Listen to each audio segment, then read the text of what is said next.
Welcome to Precision Technologies. I am Venkat. This is part 63 of SQL Server video series. In this video, we'll discuss about cursors in SQL Server. Relational database management systems, including SQL Server, are very good at handling data in sets. For example, consider this update statement. Update TBL product sales, set unit price is equal to 50, where product ID is equal to 101. All the rows in TBL product sales table which meet the condition in the where clause will have their unit price updated to 50 as a single set. And SQL Server is very efficient at operating on data in sets. In fact, SQL statements like update, delete, select, etc., they handle data in sets in a very efficient way. But however, if there is ever a need for us to process the rows on a row by row basis, then cursors can be used. Cursors are very bad for performance and they should always be avoided. Since cursors operate on a row by row basis, they can be extremely slow. But remember, most of the time these cursors can be very easily replaced using joins. And in SQL Server there are different types of cursors: forward only, static, key set, dynamic, etc. We'll talk about the differences between these cursor types in a later video session.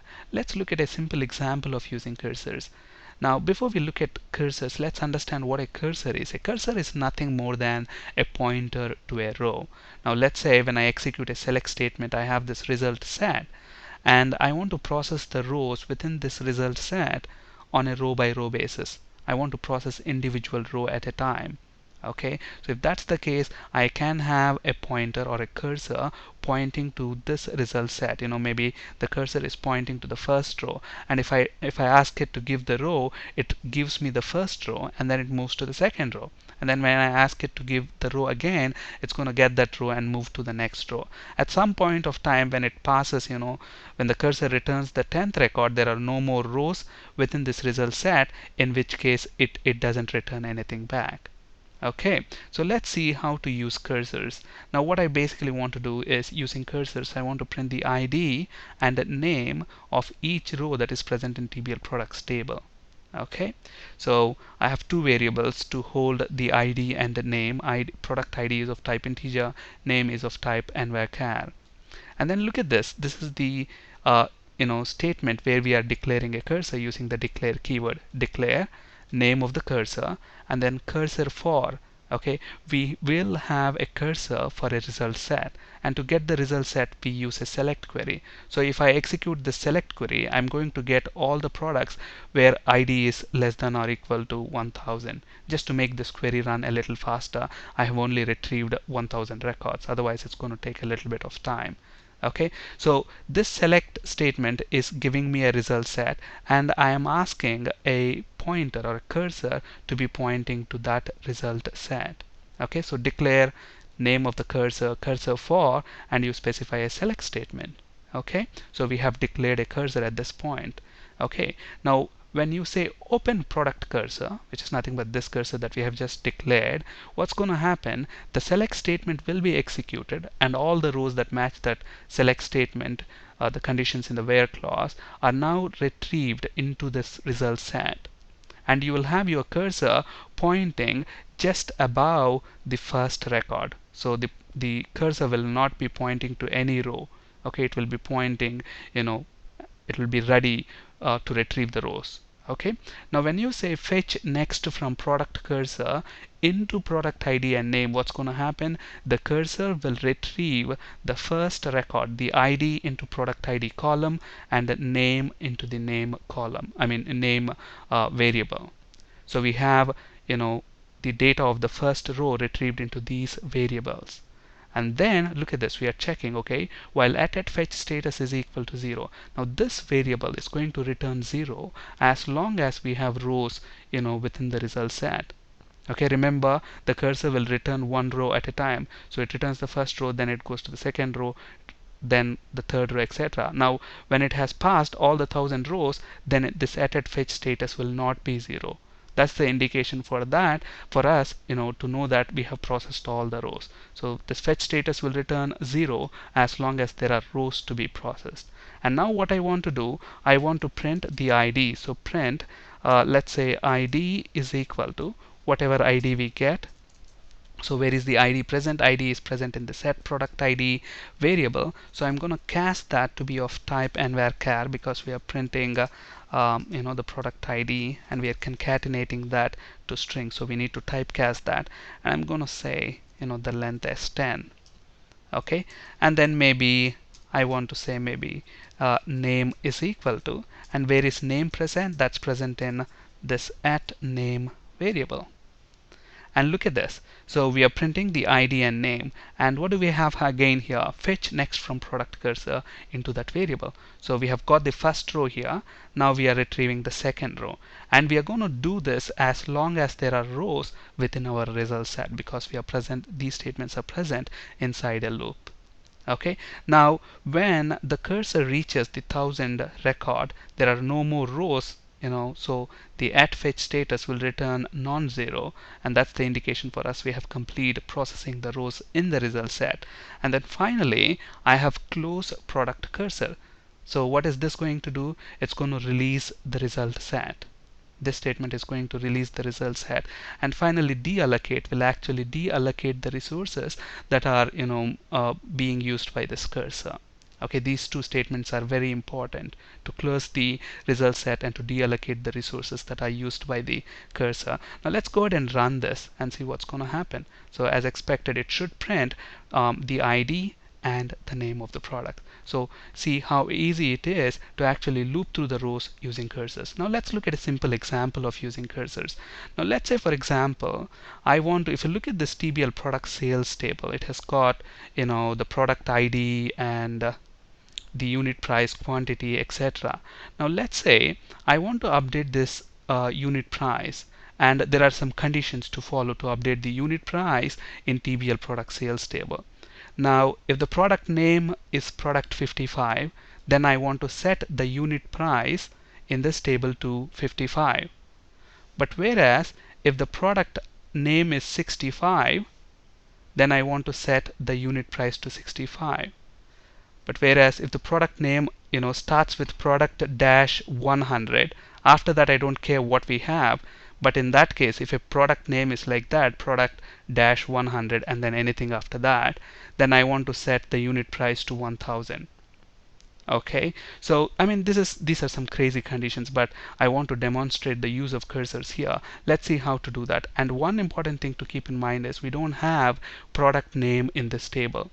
But remember, if the product name is 55, then I want to set the unit price to 55. If the product name is 65, then I want to set the unit price to 65. Whereas if the product name is like, if it starts with product dash 100, then I want to set the unit price to 1000. Okay, there are some conditions, and we don't have product name in this TBL product sales table. So what we will have to do, we'll create a cursor for this table. Okay, for this result set, for all the rows within TBL product sales, and then we will loop through each row, retrieve the product ID, go to the products table, and then retrieve the name, check if the name is 65, 55, then update the unit price to 55, otherwise 65, otherwise 1000. Okay, let's see how to do that. Okay, so I'm going to call that product cursor. I don't need I need a name variable, but I don't need the name here. So I want to retrieve select ID from, not ID, it's actually product ID, because in TBL products sales table, look at this, in TBL product sales we want to retrieve the product ID. So select product ID from TBL product sales table. Okay, and I'm going to get rid of this where clause there, and I want to retrieve, when I retrieve this result set, I'm creating a cursor. Open product cursor and fetch next from product cursor into product ID. There is no name within the result set, so I just have the product ID. So once I have the product ID, then what we want to do, we basically want to retrieve the name of the product. Look at this, it's the same code. We are declaring two variables. We are declaring a cursor, and we are retrieving the product ID from product sales table, and we are opening the product cursor. We are retrieving the first row into that variable, the product ID into the first the product ID of the first row into this variable. and while fetch status is 0, what do we want to do? We want to retrieve the name of the product. So I'm going to copy this piece of code and paste it there.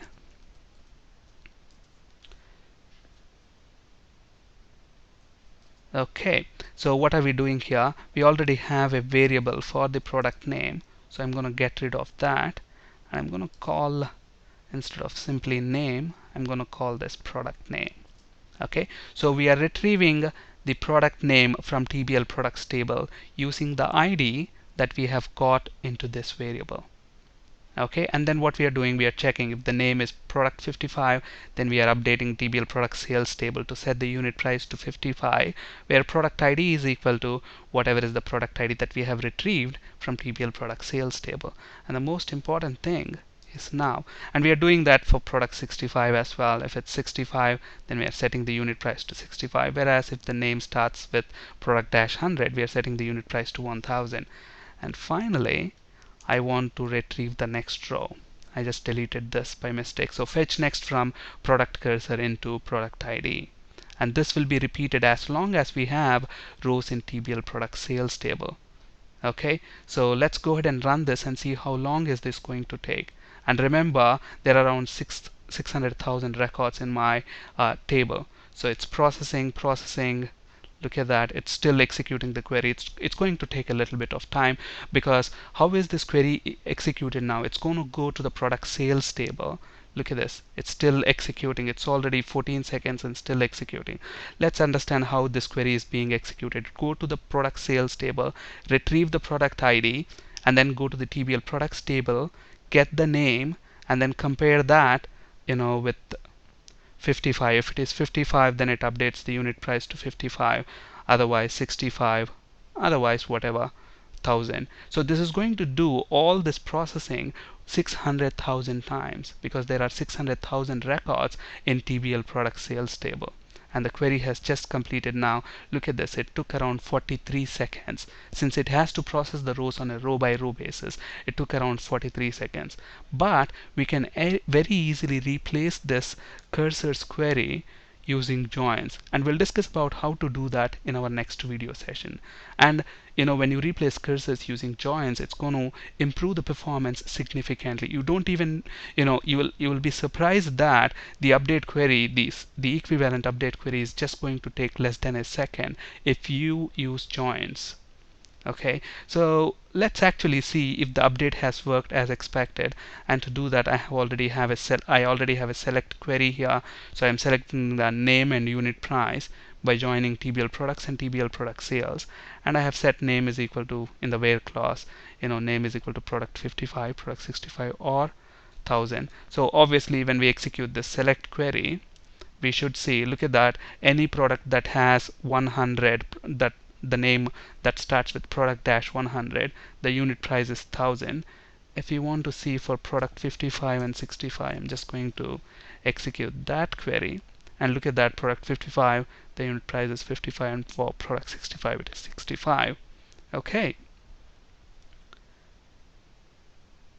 so the cursor will loop through each row in TBL product sales table, as there are 600,000 rows to be processed on a row by row basis. It took around 43 seconds on my machine, but we can achieve this very easily using a join, and this will significantly increase the performance. We'll discuss about this in our next video session. On this slide, you can find resources for ASP.NET, C#, and SQL Server interview questions.